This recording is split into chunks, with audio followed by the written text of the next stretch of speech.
नमस्कार बच्चों, आज हम हिंदी के एक बहुत महत्वपूर्ण विषय निबंध लेखन किस प्रकार अच्छी तरह लिखा जाए इसलिए मिल रहे हैं। निबंध आप सभी जानते हैं, निबंध होता क्या है। निबंध आप सभी ने परीक्षा में बहुत बार निबंध लिखे होंगे। आप सभी अच्छी तरह वाकिफ हैं कि किसी भी परीक्षा में निबंध का एक बहुत अच्छा वेटेज होता है। जैसे कि हमारे आमतौर पर 10 नंबर का निबंध आता है। तो निबंध के बारे में जानने, अच्छा निबंध लिखने की विशेषताएं जानने के लिए आज हम मिले हैं। और सबसे पहले हम समझेंगे कि निबंध होता क्या है और ये प्रश्न आपसे आपका एग्जामिनर क्यों पूछ रहा है, क्यों वो आपको 10 नंबर देना चाहता है केवल आपके ज्ञान के। मुझे नहीं लगता ऐसा। हो सकता है कि आप सब सोचते हो कि निबंध लिखने में कोई बड़ी बात नहीं है, हम हर विषय के बारे में थोड़ा बहुत जानते हैं और 5-6 पन्ने में करा जाएंगे और हमें नंबर मिल जाएंगे। पर इतना आसान नहीं है निबंध के लिए नंबर लेना। मेरा मानना यह है कि एग्जामिनर जो है वो हमसे ये तो जानना चाहता ही है कि किसी विषय के बारे में हमें कितना पता है, पर हमारे ज्ञान के साथ साथ वो ये भी देखना चाहता है कि हम अपने कौशल से, अपनी बुद्धि से, अपनी इंफॉर्मेशन को फिल्टर करके किस तरह से अच्छी तरह प्रस्तुत कर सकते हैं। सबसे बड़ी चीज, किसी भी विषय के बारे में हम कितनी तरह से सोच सकते हैं, इसे कहते हैं मल्टी डायमेंशनल सोच, बहुआयामी सोच। बहुआयामी सोच का मतलब है कि एक ही विषय को हर व्यक्ति अलग अलग तरह से सोचता है। हम भी कई बार हर विषय के बारे में अलग राय रखते हैं। तो आप कितनी तरह से किसी विषय के बारे में सोच सकते हैं, किस तरह से उसे प्रस्तुत कर सकते हैं, क्या आपकी भाषा है, किस तरह से आप अपना समय प्रबंधन करके, टाइम मैनेजमेंट करके आप एक पूरा निबंध लिख सकते हैं। इसमें आप किस तरह की भाषा का प्रयोग करेंगे, ये सब आज हम समझेंगे। तो निबंध की कुछ विशेषताएं हैं। सबसे पहले जान लेते हैं कि एक अच्छा निबंध क्या होता है, क्या खासियत होती है उसकी। एक अच्छे निबंध की खासियत है कि वो प्रासंगिक हो। प्रासंगिक यानी उस प्रसंग से जुड़ा हो जो विषय आपसे आपके एग्जामिनर ने पूछा है। जैसे कई बार पूछा जाता है आपसे विज्ञान के लाभ, आप विज्ञान के लाभ गिनाते हैं, साथ ही हानियां भी लिखाते हैं, पर इस तरह से तो आपसे पूछा ही नहीं। जितना आपसे पूछा जाए उससे जोड़कर अपने नए विचार बताना ही एक अच्छा निबंध कहलाता है। दूसरी बात है सारगर्भित। सारगर्भित यानी कि आपके विषय का, जो आपने चुना है उस विषय का आपको जानकारी होनी चाहिए, साथ ही साथ उस विषय का एक उद्देश्य होना चाहिए कि आपने ये विषय क्यों चुना, इस विषय का क्या महत्व है, क्या क्या इसके पहलू हैं, कौन कौन से मुद्दे इसमें आते हैं। फिर एक बात आती है संपूर्णता की। संपूर्णता अर्थात आपने जब निबंध में कुछ मुद्दे उठाए, किसी पक्ष को लेकर आपने विस्तार से समझाया और समझाते समझाते आपने सोचा कि कुछ बिंदु रह गए और मुझे और भी प्रश्न हल करने हैं, तो क्यों ना मैं 1-2 बिंदु छोड़ देता हूं। कहां पता चलेगा एग्जामिनर को, वो तो मेरे पन्ने देखकर नंबर दे देगा। तो पूरा ना करके आने की गलती हम कराते हैं। इससे अच्छा ये है, कुछ छोड़कर आने से अच्छा कि आप उन मुद्दों को उठाएं। जिन प्रश्नों को आप उठाकर उनका उत्तर देते हुए अपने निबंध को आगे बढ़ाते हैं, उन सभी प्रश्नों के उत्तर अवश्य दें। आपका निबंध पढ़कर एग्जामिनर को ये नहीं लगना चाहिए कि ये निबंध कहीं से अधूरा है। अगली बात, औपचारिक भाषा। यहां आप ऐसी भाषा का प्रयोग नहीं करेंगे जैसा हम आम बोलचाल में अपने मित्रों के साथ करते हैं या अपने रिश्तेदारों के साथ करते हैं। यहाँ आपकी भाषा औपचारिक रहेगी, एक स्तर होना चाहिए। मैं ये नहीं कहूँगी कि बहुत भारी भरकम हिंदी के शब्द आप इसमें डाल दीजिए, नहीं। आपको जो शब्द लिखने आते हैं, जिनका प्रयोग आप अपने आम जीवन में करते हैं, आप वही रखिए, लेकिन आपकी भाषा का एक स्तर ये होना चाहिए कि आप तू तड़क की भाषा इसमें इस्तेमाल नहीं करेंगे। किसी को भी आप पद की गरिमा के सम्मान देते हुए ही उसके बारे में लिखेंगे।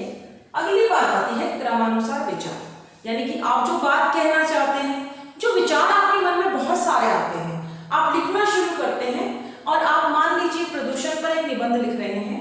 आप करते क्या है, आप प्रदूषण क्या होता है, कितने प्रकार का होता है, आपने 2 प्रकार लिख दिए, एक प्रकार आप भूल गए। फिर आप बताने लगे कि प्रदूषण के कारण क्या क्या है, उपाय क्या है, और अंत में आपको याद आया, अरे मैं तो एक प्रकार भूल ही गई, मैंने तो जल प्रदूषण पे लिख दिया, ध्वनि प्रदूषण पे लिख दिया, लेकिन वायु प्रदूषण पे लिखना तो मैं भूल ही गई। अब मैं उसे आखिर में लिख देती हूँ। ये आपके विचारों के क्रम को तोड़ता है। एग्जामिनर जब इस तरह का निबंध पढ़ता है तो वो ये समझ जाता है कि इसने गलती से उस समय ना लिखकर बाद में लिखा है। इससे बेहतर ये होगा यदि कोई पॉइंट छूट गया तो छूट जाने दीजिए, लेकिन उसे लिखिए वहीं पर जहां उसकी जगह है। उसके बाद अगर आप कोई निबंध लिख रहे हैं, किसी समस्या पे लिख रहे हो या किसी भी स्थिति का आप विश्लेषण कर रहे हो, तो आपका जो नजरिया है, आपकी जो सोच है, वो आशावादी होनी चाहिए। ऐसा नहीं होना चाहिए कि आप प्रदूषण से बहुत दुखी हैं और आप इतने दुखी हैं कि आप पूरे निबंध में केवल परेशानियां, नकारात्मक बातें ही लिख रहे हैं। आपको उसका एक और पहलू बताना भी जरूरी है, और आखिर में कम से कम निष्कर्ष में आप कुछ आशावादी सुझाव देंगे, कुछ ऐसे निष्कर्ष पर पहुंचेंगे कि वो समस्या कैसे सुलझेगी। तो आपको इन बातों का ध्यान रखना है। उसके बाद आती है आवश्यक प्रस्तुति। अब आप सब जानते हैं, चीज कितनी ही बढ़िया हो, अगर उसकी पैकेजिंग अच्छी ना की जाए, अगर खाना कितना ही अच्छा हो, उसको ढंग से परोसा ना जाए, तो किसी की रुचि नहीं होती। तो इसी प्रकार से आपका जो निबंध है उसको भी यदि आप अच्छे ढंग से प्रस्तुत नहीं करेंगे तो एग्जामिनर पर प्रभाव तो अच्छा पड़ेगा ही नहीं, यहाँ भी बहुत कटौती हो सकती है। तो अपने अंकों को न कटवाकर एक अच्छा निबंध लिखकर हम लोगों को आगे बढ़ना है। और प्रस्तुति में आपकी भाषा बहुत अच्छी होनी चाहिए, भारी भरकम शब्द ना हो, शुद्ध हिंदी परिनिष्ठित हिंदी के शब्द ना हो, कोई बात नहीं, सरल शब्द हो, पर आपकी वर्तनी यानी स्पेलिंग मिस्टेक नहीं होनी चाहिए, काट छाट नहीं होनी चाहिए। पूरा निबंध आप अनुच्छेद में लिखेंगे। जैसे आप पहले इसके जो 3 अंक मैं आगे बताऊंगी उसके अनुरूप लिखते हुए चलेंगे, लेकिन आपका जो अनुच्छेद है वो पंक्तियों में नहीं होगा। जैसे पहले छोटी कक्षा में बच्चे लिखते थे 10 लाइन में गाय पर लिखा है, 1 number line, 2 number line, 3 number. 8वीं 9वीं के बच्चे भी कई बार ये गलती कर देते हैं, तो आपको ये गलती नहीं करनी है। आपको अपना निबंध अनुच्छेद में लिखना है। और प्रस्तुति में आपने अच्छे शब्द, आप मुहावरों का प्रयोग कर सकते हैं, आप लोकोक्तियों का प्रयोग कर सकते हैं, आप कुछ अच्छे रोचक उदाहरण दे सकते हैं, आप अपनी जिंदगी से जुड़े हुए कुछ अनुभव लिख सकते हैं, लेकिन वो मैं कर या निजता से नहीं लिखने हैं, वो औपचारिक रूप से ही लिखने हैं। उसके बाद आती है बहुआयामी सोच, जो सबसे इंपॉर्टेंट है कि आप किसी विषय को कितनी तरह से देख पाते हो। आप सब जानते हो, कोई भी विषय आप सब बच्चे लिखेंगे उस पर, लेकिन हर बच्चे का लिखने का तरीका अलग होगा, हर बच्चे की सोच अलग होगी। तो उसी तरह से अगर आपसे एग्जामिनर ये चाह रहा है कि आप किसी विषय पर निबंध लिखें और वो आपको अधिक से अधिक अंक दे, तो वो ये भी सोचेगा कि आप लीक से हटकर कुछ नया सोचें, विषय के कुछ और पहलुओं को छूते हुए अपना निबंध लिखें। आपने निबंध लिखते वक्त ध्यान क्या रखना है? आपको ध्यान रखना है कि आपके निबंध में आपकी बातों, आपके विचारों का दोहराव ना हो, कि कोई बात आप बार बार कहते रहें, एक ही पॉइंट को कई बार लिखाएं। आप सोचेंगे कि वो नहीं पढ़ रहा, नहीं, ऐसा नहीं है, वो आपके पूरे निबंध को पढ़कर ही उत्तर देते हैं। तो आपको इस चीज का ध्यान रखना है कि आपको भाषा का प्रयोग अच्छे ढंग से करना है, साथ ही अपने विचारों को क्रम से भी रखना है, आपकी प्रस्तुति भी अच्छी होनी चाहिए, और जितना हो सके स्पेलिंग मिस्टेक ना करें। इसके लिए क्या करें? तो इसके लिए निबंध की तैयारी करें, घर में निबंध लिखने का अभ्यास करें। जितना आप अभ्यास करेंगे उतने ही आप आकर्षक निबंध लिख पाएंगे। आप सबने सुना है ना, करत करत अभ्यास के जड़मति होत सुजान, और रसरी आवत जात रे सिल पर परत निशान। यानी पत्थर पर भी अगर बार बार रस्सी आएगी तो निशान पड़ जाएगा। तो आप सब तो ज्ञानी हैं, अगर आप किसी चीज का अभ्यास करेंगे तो मुझे पूरी आशा है कि आप बहुत अच्छा निबंध लिख सकेंगे। अब आते हैं हम अपने कार्यपत्र के विषय, और एक तरह से देखा जाए तो हम अपने उदाहरण की तरफ बढ़ते हैं कि अगर हमें विशेषताएं तो पता चल गई, ध्यान रखने वाली बातें भी हमने सीख ली, आपने ये सीखा कि कितनी तरह के निबंध होते हैं। जैसे मैंने पहले ही बताया आपको कि आपकी परीक्षा में समस्यात्मक निबंध भी आते हैं। प्रदूषण का एक उदाहरण दिया था ना मैंने। आपकी परीक्षा में आपको कम से कम 4 विषय मिलेंगे और किसी एक पर आपको लिखना होगा। तो सबसे पहला प्रश्न ये आता है कि आप किस विषय पर निबंध लिखें। तो एक तो बहुत ही बुनियादी बात है कि जिस विषय पे आपको सबसे ज्यादा जानकारी हो आप वो विषय चुनें। दूसरी बात, उसके साथ साथ अगर आप उसको अच्छे ढंग से प्रस्तुत कर सकें तो उसे चुनें। तीसरी बात, अगर आप उसके अधिक से अधिक पहलुओं के बारे में जानते हो तो उस विषय को चुनें। और सबसे अच्छी बात, यदि उस विषय से जुड़ी हुई कुछ पंक्तियां आपको, चाहे वो काव्य पंक्तियां हो या किसी महान कवि लेखक की कही हुई सूक्तियां हो, ऐसी कोई भी पंक्तियां आपको याद हो या कोई अच्छी कहानी या उदाहरण आपको याद हो, तो ऐसे विषय को आप जरूर चुनें, क्योंकि उसमें आपको लिखने का स्कोप बहुत ज्यादा रहता है। तो ये तो हुई निबंध की विशेषताएं। अब हम देखते हैं कि निबंध हमने विषय चुन लिया और विषय चुनने के बाद सबसे पहला काम क्या करना है? सबसे पहला काम करना है ब्रेनस्टॉर्मिंग। अपने दिमाग में आपको एक रूपरेखा बना लेनी है, एक माइंड मैप बना लेना है और उसके बाद दिमाग पर जोर डालना है कि हमें कौन कौन से बिंदु किस तरह से लिखने हैं।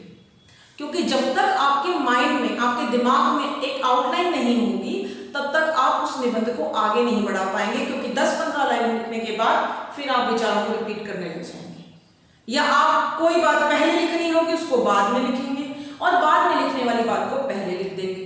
तो ये भी एक बड़ी समस्या है।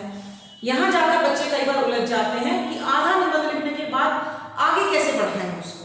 तो इसके लिए सबसे बढ़िया तरीका है कि आप किसी विषय की पहले से एक रूपरेखा बना लें कि उस विषय में आपने कौन सी बात किस तरह से कहनी है।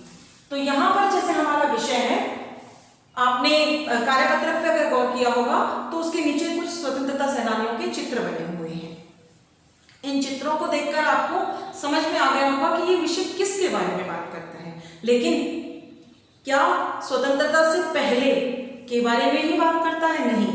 साइड में लिखी हुई पंक्तियों को अगर हम ध्यान से पढ़ें तो हम देखते हैं कि उसमें कुछ ऐसी बातें कही गई हैं जिनसे उस स्वतंत्रता के परिप्रेक्ष्य को आज के परिप्रेक्ष्य से, आज के माहौल से, वर्तमान समय से जोड़कर देखा गया है। तो इसका मतलब हमारे जो निबंध को, जो उदाहरण के तौर पे हम ले रहे हैं, उसके दो पहलू हैं। एक पहलू स्वतंत्रता, दूसरा पहलू स्वतंत्रता से पूर्व और बाद की परिस्थितियां। और फिर निष्कर्ष तो आता ही है कि हमें और क्या करना चाहिए, किस प्रकार से इस पूरे निबंध को हम समझेंगे, देखते हैं। हमने बताया कि एक रूपरेखा बना लेनी है। तो रूपरेखा का मतलब क्या होता है? आउटलाइन। आउटलाइन जैसे मैंने कई बार पहले भी क्लासेस में पढ़ाया है, माइंड मैपिंग करके आप विषय को बीच में लिखिए और उससे जुड़ी हुई जितनी बातें आपके दिमाग में आती हैं वो आप उसके साथ एरो बनाकर, दिशा सूचक संकेत बनाकर आप सारे साइड में लिख सकते हैं। जैसे अगर हम स्वतंत्रता की एक बात करें, इसमें एक पहली चीज दी गई है, इसका शीर्षक। देखिए, आपको जब पेपर में मिलता है निबंध तब आपको विषय का शीर्षक दिया हुआ होता है और कई बार उसके बिंदु भी दिए होते हैं, उससे जुड़ी हुई थीम भी दी होती है। लेकिन यहाँ पर आपके कार्यपत्रक में क्या है कि आपको शीर्षक स्वयं लिखना है। तो हम ये देखेंगे कि सबसे ज्यादा बात किसकी की जा रही है, सबसे महत्वपूर्ण इस पूरे परिप्रेक्ष्य में, पूरे कॉन्टेक्स्ट में क्या है। तो इसमें सबसे बड़ी बात, ज्यादा बात की जा रही है स्वतंत्रता की। तो हमारा शीर्षक हो सकता है स्वतंत्रता का सही अर्थ, ठीक है, वास्तविक अर्थ। उसके बाद हम बनाते हैं रूपरेखा। भाई स्वतंत्रता होती क्या है? आपको आपका जो पूरा निबंध है वो 3 हिस्सों में लिखना है। लिखने तो अनुच्छेद ही हैं, लेकिन 3 बड़े हिस्से होंगे उसके। पहला हिस्सा होगा, उसका अंग होगा प्रस्तावना। प्रस्तावना यानी कि शुरुआत, किसी भी विषय का परिचय देना, उसकी भूमिका देना, उसके बारे में बताना, ठीक है। उसके बारे में जब हम बताते हैं तो हम शुरुआत कैसे करें, किसी निबंध की शुरुआत कैसे करें।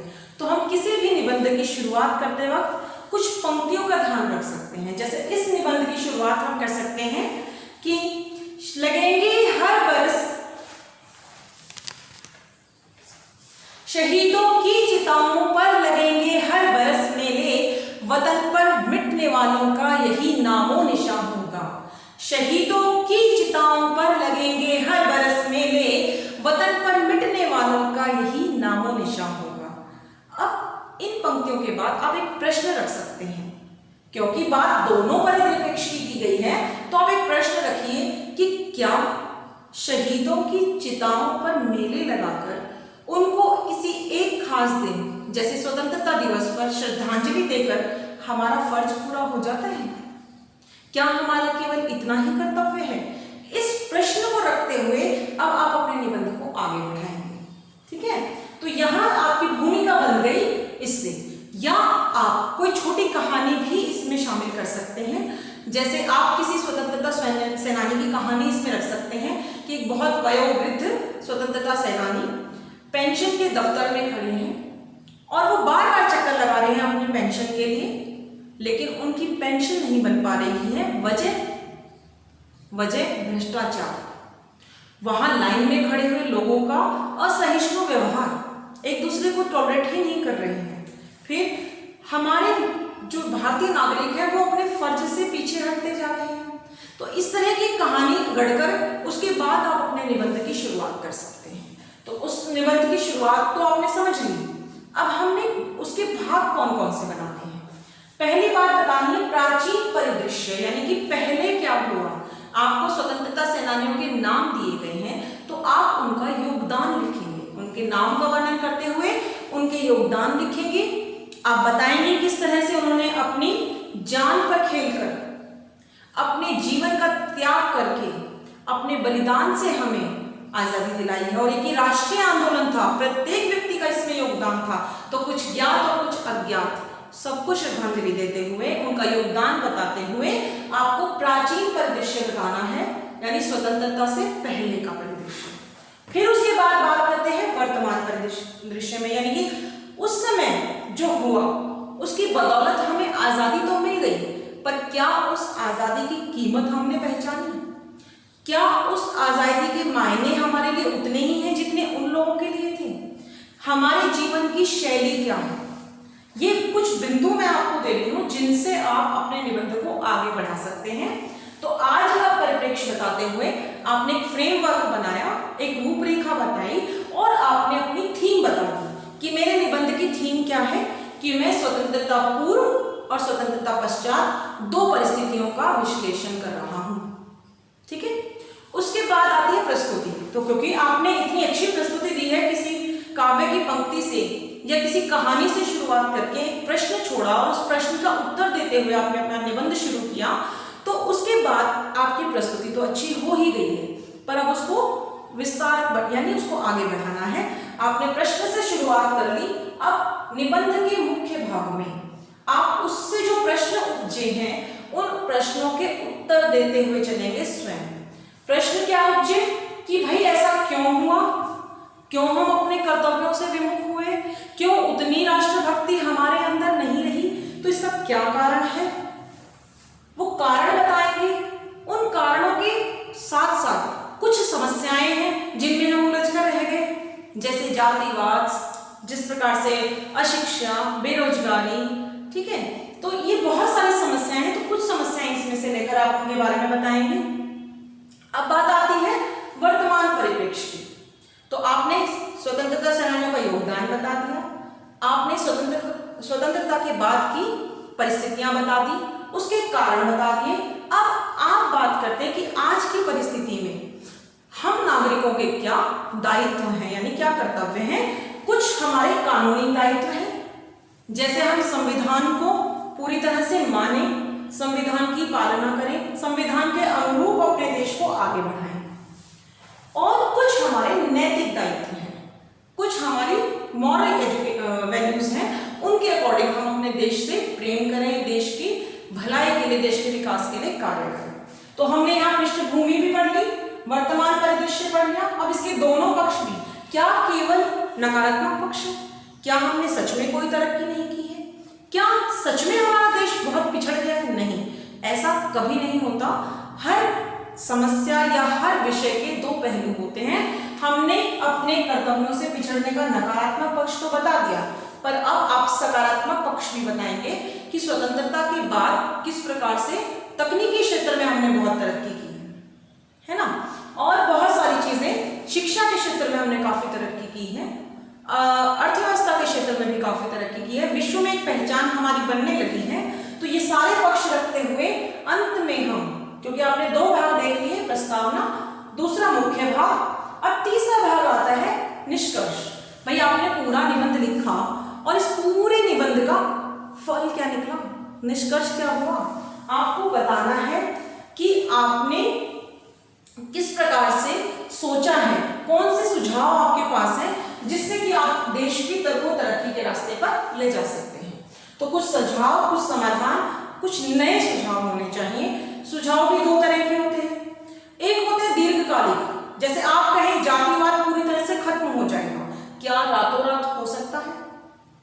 आप कहें बेरोजगारी पूरी तरह से खत्म हो जाएगी तो हमारा देश फिर से तरक्की करेगा और तरक्की करेगा, लेकिन क्या ये रातों रात हो सकती है? हमारे देश में स्त्री पुरुष में कोई भेदभाव ना रहे, क्या ये रातों रात हो सकता है? नहीं। ये दीर्घकालिक समाधान है तो ये भी दीजिए, लेकिन कुछ अल्पकालिक जो शॉर्ट टर्म थोड़े समय में जो परिवर्तन हम ला सकते हैं उनको भी दीजिए। तो उनको हम कैसे दे सकते हैं कि भाई हम अपने दायित्व निभाएं, जैसे कि हम रेड लाइट जंप ना करें, ट्रैफिक नियमों का पालन करें, आपस में बड़े प्रेम से रहें, अपने घर से लोगों की सोच सुधारनी शुरू करें। धीरे धीरे स्त्री पुरुष में जो भेदभाव हो रहा है, ये मानसिकता, ये जो सेंसिटाइजेशन है, ये मानसिकता अपने ठीक करें। उसके बाद देश के स्वाभिमान की जहां बात आए वहां इसकी रक्षा करें और अपने पूर्वजों का योगदान समझते हुए अपना भी योगदान धीरे धीरे दें। जैसे हम थोड़ा योगदान दे सकते हैं, हम सब जाकर बॉर्डर पर लड़ नहीं सकते, तो केवल नारे लगाने से देशभक्ति को हम साबित नहीं कर सकते, लेकिन कुछ ऐसे छोटे छोटे काम हैं जिनको करके हम अपनी देशभक्ति को साबित कर सकते हैं। तो आपको यहाँ पर अपने दायित्व यानी कर्तव्य बताने हैं, किस प्रकार से आप अपने कर्तव्य निभा सकते हैं और आने वाली पीढ़ी के लिए हम एक ऐसा विकसित, शांत और समृद्ध देश छोड़कर जा सकते हैं। तो ऐसे पॉइंट्स आप लेते हुए अपने निबंध को अंतिम स्तर तक, संपूर्णता तक पहुंचाएंगे, उसका एक निष्कर्ष देंगे, एक समाधान देंगे और बहुत अच्छी तरह से विचारों को बांधते हुए निबंध अपना लिखने का प्रयास करेंगे। ठीक है, इसके साथ ही मैं आप सबसे इजाजत लेती हूँ। धन्यवाद।